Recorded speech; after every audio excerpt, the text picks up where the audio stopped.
Richard Harrison had fired hundreds of people in his career, but only one of them would change his life forever. The man he fired wasn't an executive. He wasn't an investor. He wasn't a manager. He was an elderly janitor everyone overlooked. And 3 weeks after firing him, a mysterious photograph arrived on Richard's desk. A photograph that would destroy everything he believed about his family, everything he believed about his past, and everything he believed about himself. To understand why that photograph terrified one of the most powerful men in America, we need to go back to the morning everything went wrong. Before we begin, make sure you subscribe and turn on notifications.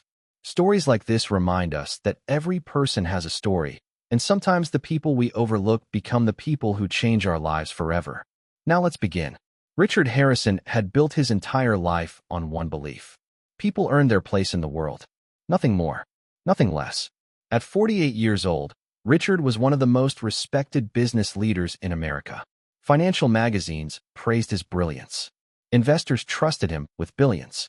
Employees spoke his name with a mixture of admiration and fear. As CEO of Harrison Global Logistics, Richard demanded excellence from everyone around him. And he demanded even more from himself. On a cold Tuesday morning in downtown Chicago, Richard arrived at company headquarters before sunrise. The day ahead could determine the future of the company. An investor presentation worth billions of dollars was scheduled for 9:30. Months of preparation had gone into it. Every report had been reviewed. Every presentation rehearsed. Every detail checked and rechecked. Failure was not an option. By 8:30, the headquarters was operating like a machine. Executives rushed through hallways. Assistants answered endless calls. Security guards monitored every entrance. Everyone felt the pressure. Everyone except Samuel Carter. At 70 years old, Samuel moved quietly through the building with his cleaning cart. Unlike everyone else, he never seemed rushed. He greeted receptionists by name, remembered employees' birthdays, asked about their children, and somehow remembered details most people forgot. Over the years, Samuel had become a familiar face throughout the company. People trusted him, liked him, respected him, yet almost nobody knew anything about his life outside work. Samuel rarely spoke about himself. He lived alone, drove an old pickup truck, and carried the same silver pocket watch every day. To most people, he was simply the janitor, nothing more. Then, at exactly 9:17 a.m., everything changed. Samuel was pushing his cleaning cart near the executive conference wing. At the same moment, a young assistant rushed around the corner carrying a stack of investor presentation folders. Neither saw the other. The collision happened instantly. The assistant stumbled. The cart shifted. Coffee cups tipped over. Dark liquid splashed across a table covered with critical investor documents. For a second, nobody moved. Nobody spoke. The hallway fell silent. Then Richard Harrison appeared. The moment he saw the ruined documents, his expression darkened. What happened? The assistant immediately stepped forward. Sir, it was my fault. But Richard barely looked at her. His eyes locked onto Samuel. The old janitor stood quietly beside the overturned cart. I'm very sorry, Samuel said calmly. It was an accident. Richard's frustration exploded. An accident? His voice echoed through the hallway. Do you have any idea what's at stake today? Employees lowered their eyes. Others shifted uncomfortably. Samuel remained calm. The assistant tried to explain. Sir, I bumped into. I wasn't talking to you. The hallway became even quieter. Richard looked directly at Samuel. If you can't handle basic responsibilities, you shouldn't be working here. The words hit harder than anyone expected. Samuel didn't argue, didn't defend himself, didn't raise his voice. He simply listened. Then Richard spoke the words that changed everything. You're fired. A wave of shock moved through the hallway. Nobody could believe what they had heard. Samuel had worked there for years. Everyone knew him. Everyone respected him. Yet nobody challenged the CEO. Samuel simply nodded. I understand. He gathered his belongings, picked up his silver pocket watch, straightened his jacket, and quietly walked toward the elevators. Richard turned away. In his mind, the matter was finished. Just another employee. Just another mistake. Just another problem solved. Then the elevator doors opened. Samuel stepped inside. Before the doors closed, he looked directly at Richard. And for the first time that morning, there was something unusual in his eyes. Not anger. Not bitterness. Something else. Something Richard couldn't explain. Then Samuel spoke. Softly. Calmly. almost sadly. One day you'll wish you'd asked who I really was. The hallway fell silent. Richard frowned. What kind of statement was that? Before he could respond, the elevator doors closed. Samuel Carter disappeared, and with him vanished a secret buried for more than 40 years.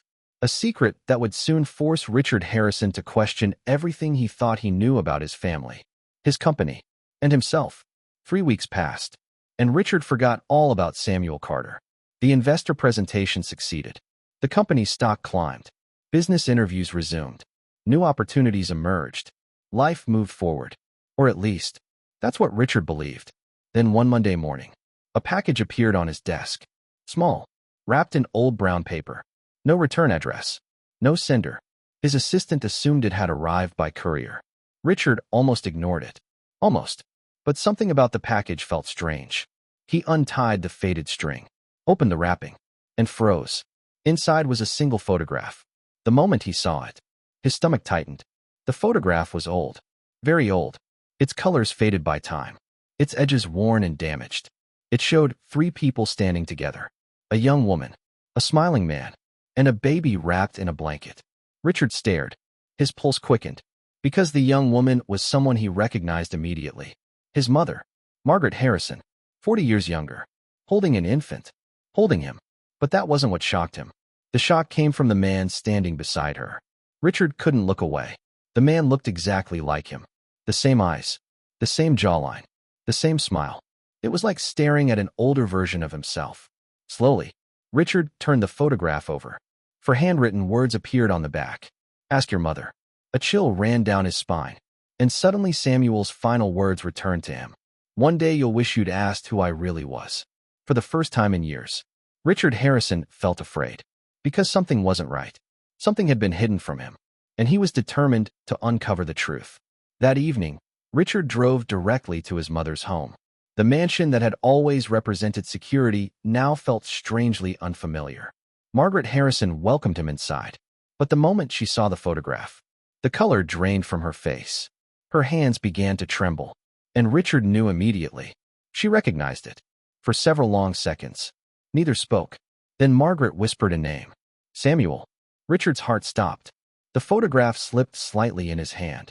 You know him? Tears filled her eyes. And slowly, a truth buried for 40 years began to surface. Samuel Carter had not been a stranger. He had once been the love of her life. Before wealth. Before power. Before the Harrison family fortune. Before Richard was born. And the deeper Richard dug, the more impossible the truth became. Because Samuel Carter wasn't just connected to his family. Samuel Carter was his father. And the man Richard had fired was the man who had spent decades watching him from a distance, without ever revealing who he really was. Richard barely slept that night. Every answer seemed to create 10 more questions. Why had Samuel worked inside Harrison Global for years? Why had he never revealed the truth? And why had his mother hidden this secret for 40 years? The next morning, Richard began investigating. For the first time in his life, he wasn't acting like a CEO. He was acting like a son searching for answers. He reviewed old company records, employment files, corporate archives, anything connected to Samuel Carter. At first, he found almost nothing. But then a pattern began to emerge. Samuel hadn't randomly appeared at Harrison Global. He had chosen to be there, year after year, watching, waiting, remaining invisible. The deeper Richard looked, the stranger everything became. Old records led him to a private investigator. Newspaper articles surfaced. Forgotten business documents appeared. Names connected. Dates aligned. And soon Richard discovered something that shook him to his core. Samuel Carter had once owned a successful transportation company. A company that had been growing rapidly decades earlier. A company that should have made him wealthy. Yet somehow, he lost everything. Richard continued digging. And that's when he uncovered the truth his family had spent decades burying. Inside Samuel's modest apartment, Richard found a worn leather journal. The journal changed everything. The first page contained a single sentence. If you're reading this, it means they finally found me. Richard's hands trembled. Page after page revealed a story he never imagined. 40 years earlier, Samuel Carter wasn't a janitor. He was a businessman, a dreamer, a father, a man building a future. His transportation company had been expanding rapidly. Investors were interested. Contracts were growing. Success seemed inevitable. Then powerful men stepped in. Men with influence. Men with money. Men willing to destroy others to get what they wanted. One of those men was Richard's grandfather. Another was the man Richard had always believed was his father. Together, they orchestrated a takeover. Legal manipulation. Financial pressure. Backroom deals. Within months, Samuel lost everything. His company. His reputation. His future. And eventually, Margaret. The journal described years of heartbreak. Years of silence. Years of watching from a distance as another man raised his son. Richard felt sick. Everything he believed about his family was collapsing. Then near the end of the journal, he found an envelope, addressed directly to him. Inside was a letter written in Samuel's hand. And at the bottom, an address. A remote cabin hundreds of miles away. Then came the final sentence. If you're reading this, Richard, I'm sorry it took 40 years for you to find me. For the first time in his adult life, Richard Harrison broke down and cried. Richard didn't wait until morning. Within hours, he was on the road. The address from Samuel's letter led far beyond Chicago, past crowded cities, past highways, past everything familiar. As mile after mile disappeared behind him, one question haunted his thoughts. Why? Why had Samuel stayed silent all those years? Why had he never told the truth? And perhaps most painful of all, why had Richard never taken the time to know him? Late the following day, he arrived. The cabin stood alone among autumn trees. Small, simple, peaceful, nothing like the life Samuel should have lived. Richard stepped out of the vehicle. His heart pounded. For 40 years, they had been separated by secrets. Now he was finally standing where Samuel lived. He hurried toward the cabin. But before he reached the door, an elderly neighbor approached. The man looked at him sadly, then spoke the words Richard feared most. Samuel passed away 3 days ago. The world seemed to stop. Richard stared at the cabin. 3 days. After everything, he was 3 days too late. Then the neighbor handed him a small wooden box. Samuel told me to give you this if you ever came. Richard stared at the box and suddenly realized something. Samuel knew he would come. He had been waiting for him all along. Inside the cabin, Richard carefully opened the box. There was a pocket watch, several old photographs, and a flash drive. With trembling hands, he inserted the drive into a laptop. The screen flickered. Then Samuel appeared. Older, weaker, but smiling. For the first time in his life, Richard truly saw him. Not as a janitor, not as a stranger, but as a father. Samuel spoke gently. There was no anger, no bitterness, no resentment, only kindness, only love. Then came the words Richard never expected. None of this was your fault. Richard lowered his head. Tears streamed down his face. Because the man he had fired, the man he had ignored, the man whose life had been destroyed by his family, had already forgiven him. Samuel never spoke about revenge, never demanded justice, never asked for compensation. Instead, he spoke about compassion, about humanity, about seeing people for who they truly are. And then Richard discovered one final envelope hidden beneath the photographs. Inside was Samuel's final request, a request that would change the rest of Richard's life. Samuel's request was surprisingly simple. He didn't want money. He didn't want revenge. He didn't want the company returned. He wanted Richard to learn something, to truly see people, to understand their stories before judging them, and to treat every human being with dignity. When Richard returned to Chicago, people immediately noticed a change. The old Richard had disappeared. He walked through company hallways, learned employees' names, spoke with maintenance staff, talked to receptionists, sat with security guards, listened, really listened, for the first time in years. The billionaire CEO stopped acting like the most important person in the building. Months later, Harrison Global announced a new initiative, the Samuel Carter Foundation, dedicated to helping overlooked workers, struggling families, single parents, elderly employees, and people society often ignored. At the company's headquarters, a bronze memorial was unveiled, not honoring a billionaire, not honoring a founder, but honoring a janitor, the man who changed Richard Harrison's life forever. 1 year later, the Samuel Carter Foundation had transformed thousands of lives. Scholarships were awarded. Families received support. Workers facing hardship found hope. Communities grew stronger. And throughout America, Samuel Carter's name was finally being remembered, not as a janitor, but as a man whose compassion changed lives. Then one quiet autumn afternoon, Richard returned to Samuel's grave. He stood there alone. holding the silver pocket watch. The same watch Samuel had carried every day. The same watch he had picked up after being fired. The same watch that now felt more valuable than all the wealth Richard owned.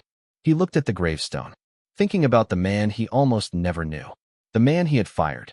The man who turned out to be his father. The man who taught him the greatest lesson of his life. A gentle smile appeared on Richard's face. Then he whispered softly, "Thank you, Dad." The autumn wind moved through the trees. And for the first time in a very long time, Richard felt at peace. Because Samuel Carter had taught him something no boardroom, business school, or billion-dollar deal ever could. Every person has a story. Every person has value. And sometimes, the people we overlook are the very people who can change our lives forever.